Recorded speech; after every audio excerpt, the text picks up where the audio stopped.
Alright, what's up, y'all? I'm gonna kind of keep this short and brief. Uh, Yesterday, well, today, I don't know if you wanna, it's after midnight, wherever you are, but Sony has announced some fucking bangers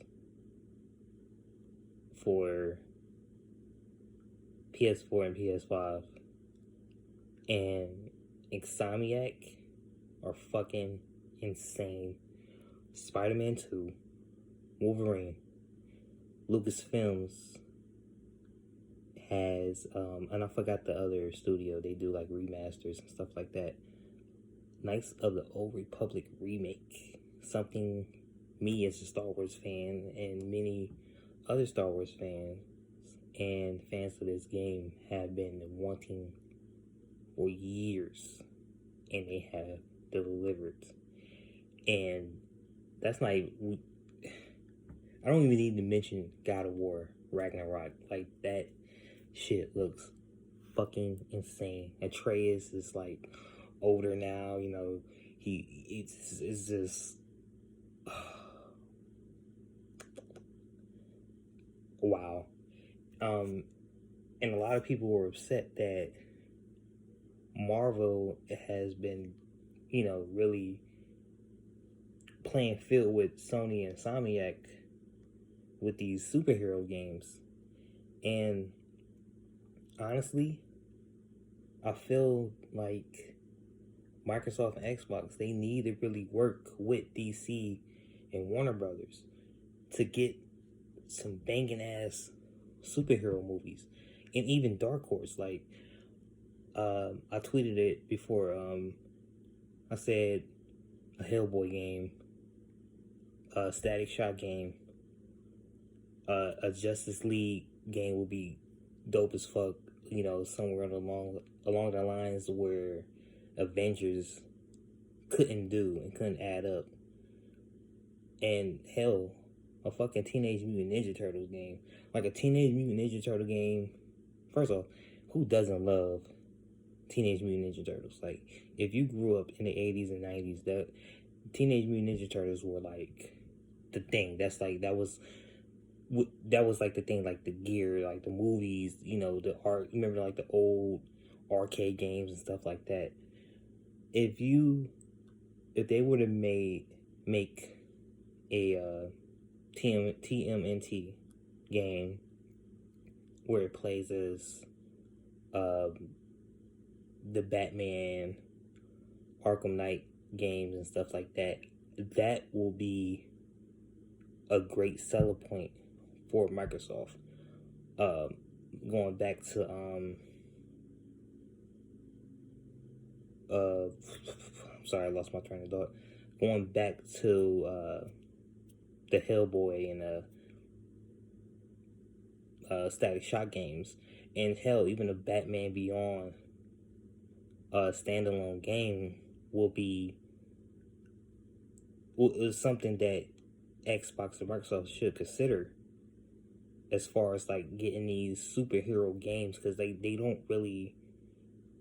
lack those superhero games, since Sony is pretty much like working with Marvel. Well, Marvel's owned by DC, but Sony is really taking advantage of these games, or these characters, and Microsoft needs to do the same thing. I'm not really a fan of like doing what the other people are doing, but like this is something that they really should consider.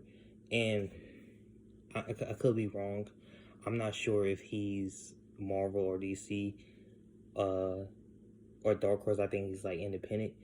A Spawn game. Like, when the last time you played a Spawn game? Like, and who doesn't like Spawn? Like, I believe Spawn is Warner Brothers because he was in the Mortal Kombat games, and Mortal Kombat is Warner Brothers and NetherRealm. That's something that they should really consider, bringing to the table. And hell, a Superman movie. Well, I said Justice League, but a standalone Superman game. Like, I haven't really seen the Superman game, at all. I mean, I'm not a Superman fan, so I haven't really checked for it. Like, the only Superman game that I can really think of is the one that was like on the 64 or something like that. I can't remember, but that's exactly what they need to do, is consider working with DC to get some superhero movies, or not superhero movies, superhero games, to really, not stand a chance, because I'm not saying that Microsoft doesn't have, or Xbox doesn't have any good games coming up, which they do. But that would be a driving force for them, and will really change change people's perspective about Xbox. Yeah, they have the Game Pass and stuff like that, but you can't really you can't keep relying on that. And honestly, you can't really rely on Bethesda, because like I like Bethesda, but it's not as great. Them acquiring Bethesda is not as great as as Sony acquiring Insomniac. People, I've seen some tweets today that Insomniac is, carrying Sony and PlayStation on their backs, but you can say the same thing about Game Pass and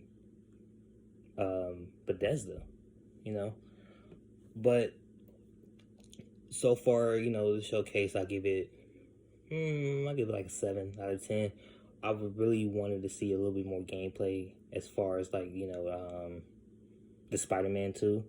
I don't know if, I believe God of War, we've seen like a little bit of the end gameplay.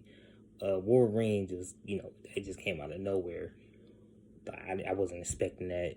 Knights of the Old Republic, we pretty much know what that, gameplay details as.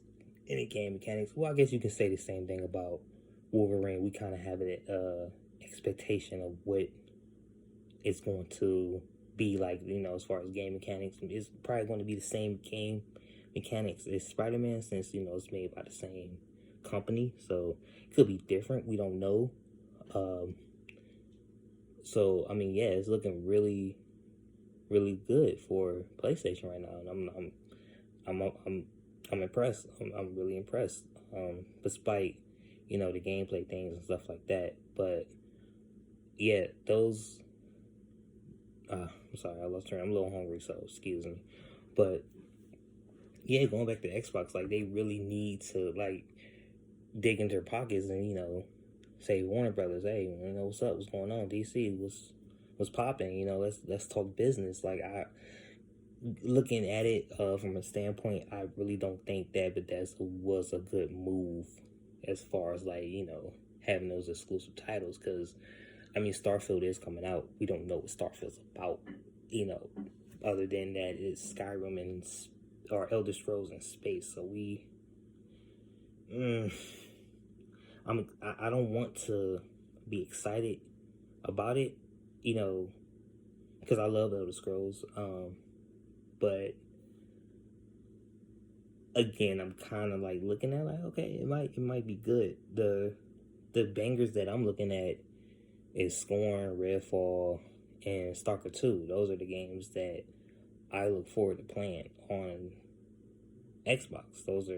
I feel like those should be the pinnacle points of, or driving force of Microsoft. Those are games that they should focus on, and not really focus on as Game Pass thing. Like, Game Pass is, to me, is not a good selling point. Just my personal opinion. As far as like, yeah, it's great, you can play games for free, but I'm playing old games for free, and yeah, they have day one drops on there for free. Like, it's multi-plat games that on other systems you're paying like $67 for it. On Xbox, you're playing it for free via monthly subscription. But let's look at the history of these drops. Not Infamous. I don't know why I say Infamous, but Infamous is something I really wanted to see during showcase. Outriders was a dud. what other game came out? Dark Alliances was a dud. Psychonauts, for me personally, I didn't really enjoy because I didn't play the first one, but that was like, to me, was like the one successful game that they did drop day one on Game Pass. Like, if your selling point is Game Pass, playing games for free and having these day one drops on there for free, you got to make sure you bring the bangers. You know what I'm saying? Like, you can't have these duds and still try to sell it, use it as your selling point. But don't get me wrong, like, I have a love-hate relationship with Game Pass. Like, I kind of really think they are a little bit better than PlayStation now as far as like the content available. There is a lot more games on Game Pass that I look like, oh shit, I haven't played this in years, versus PlayStation now. Like, it just kind of seems like they had these same games on there for like years and years and years. Like, okay, I already played this on, PS3, I played this on 4. Like, you would think with the next gen for PlayStation 5, they would add a little bit more content to it. You know what I mean? So, but yeah, that's all I gotta say about it. Let me guys know what you think. Comment section is available. If you like what you see, subscribe, like, share. I'm not really sure when my next video is going to be. It's kind of sporadic with my schedule, so just turn on the notification. And yeah, see you guys later.